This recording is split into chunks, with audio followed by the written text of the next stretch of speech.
Yeah, so I'm out here looking for an old campsite.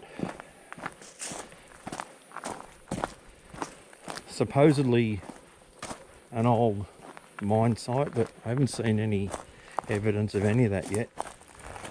But this isn't going to be a long video. This is just a wander to see if I can find anything. Hopefully it doesn't take me too long to find the campsite, or what was a campsite. Surely someone's been there before, but I can't find anything about it. I guess it's going to end up being a secret campsite. Here's an old water point that the fireys would have used. There's not much in it that you can use now. It's a bit disappointing the way that they let tracks go into disrepair, and then obviously there was a water point here for a reason. So how are the fireys supposed to get to it if it's overgrown and logs falling down over it, and it's just ridiculous. If it leads to something like this, keep it open, because you never know when you might need it. But I guess we have to protect the bush, don't we? Forget about it if it burns down and there's nothing left. They're just bloody stupid. You can see motorbike tracks are in here. There's actually no gate on this track, or there's just nothing there. It's just in the middle of nowhere. But the first couple hundred metres is overgrown, and then as a lot of these old tracks do, they clear right up and they become really easy to walk. This probably looks like it, to be honest.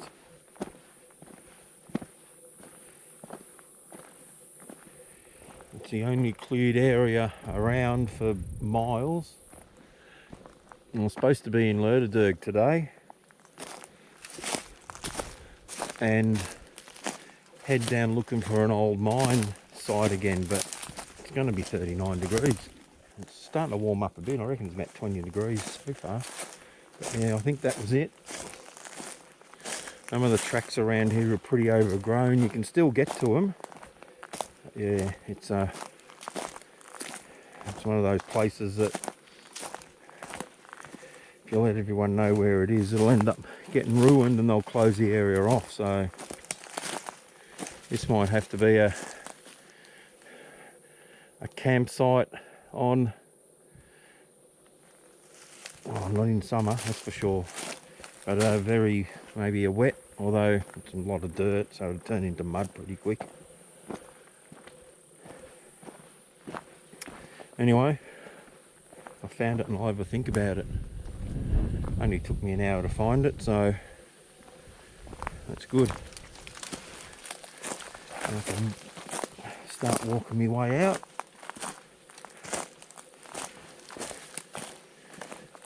And keep cool for the rest of the day. Have a look at that thing up there. Oh dear me. And they reckon that's good for the environment. I reckon you can actually hear them.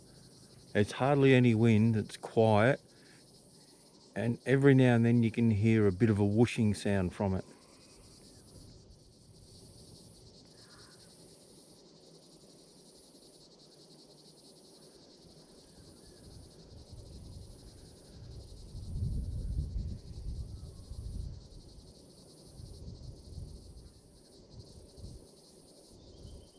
Yeah, not sure if you're living in the area you'd be too happy about those things when you open your blinds of a morning.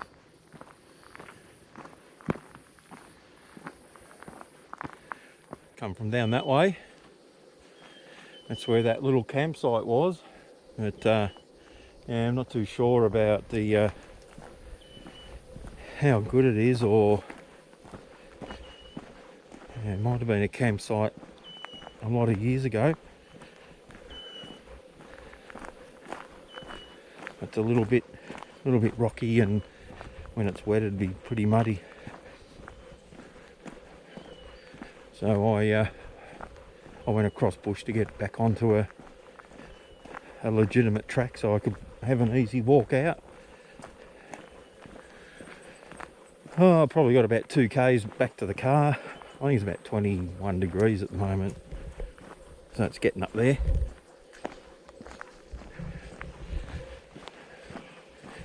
And the bloody insects are starting to get a bit berserk. Lucky I got this head net for me hat, making life pretty good. I just had a little rest. It was quite nice just sitting around, bit of a cool breeze. It just really picked up a bit stronger now. Probably the best thing I've got at the moment is this net over me hat. There's all these little bloody flies all over the joint. Put that on, you can see through it without a problem, and yeah, good as gold. If you got a hat like that or a wide brim hat, get yourself one of them. Gives you a bit of extra room rather than shoving it straight over your head.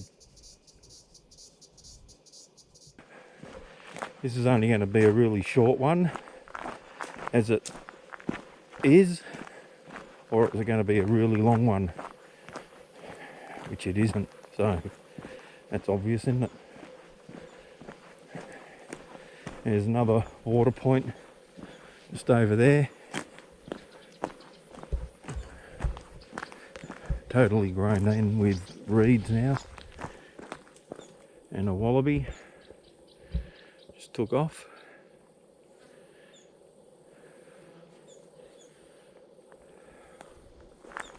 Not happy, but anyway.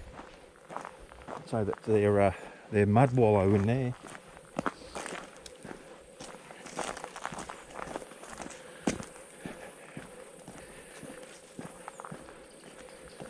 Oh yeah, and remember, parks in the Brisbane Ranges, you got to stop the wallabies and kangaroos as well, because they actually sit in the mud, and they take the mud up into the areas that you don't want it spread into.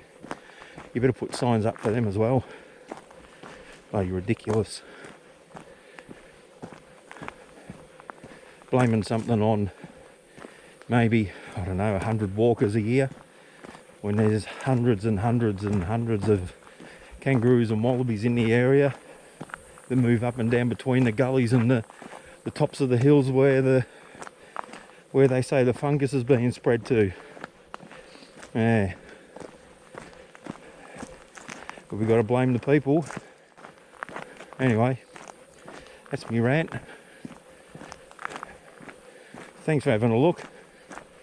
Hopefully the next walk I do, it's going to be decent weather to get down into the river again and spend quite a few hours searching for stuff. I'll see you later.